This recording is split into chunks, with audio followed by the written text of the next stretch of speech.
In the dimly lit alley behind the city's bustling marketplace, John Stanton, a modest antique store owner, found himself unwittingly entangled in a perilous encounter with 3 ruthless robbers.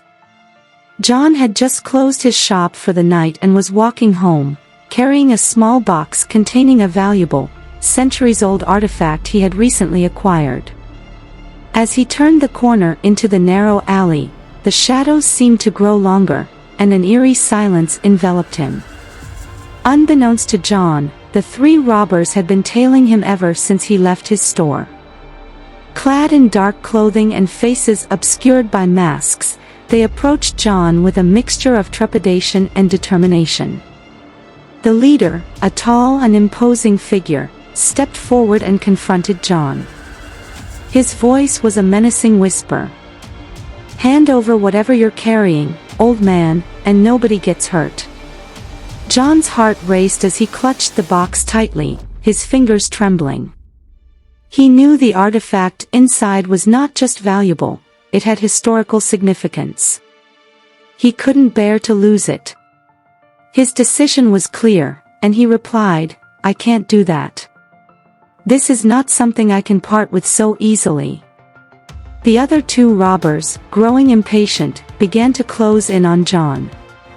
The leader, however, maintained a hint of civility and said, "Listen, we don't want any trouble. Just give us the box, and you can walk away unharmed." John hesitated for a moment, torn between his passion for antiquities and his instinct for self-preservation. But he knew he had to stand his ground. In a moment of sheer boldness, he declared, "I won't give this up. You can try and take it from me if you dare." The alley became a battleground for courage and desperation. As the first robber lunged towards John, he swung the box like a makeshift weapon, smashing it against the assailant's head. The artifact tumbled to the ground, and chaos ensued. John fought fiercely, and the robbers struggled to regain control of the situation. In the midst of the skirmish, a security guard from a nearby store heard the commotion and rushed to the scene. His arrival caught the robbers off guard, giving John the upper hand he desperately needed.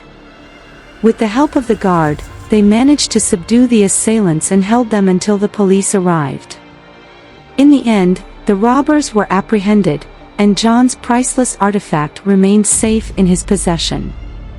The alley that had once been a scene of impending peril now became a symbol of his unwavering determination and bravery. John Stanton, the unassuming antique store owner, had become a hero of his own story, preserving both his cherished artifact and his sense of pride in the face of danger.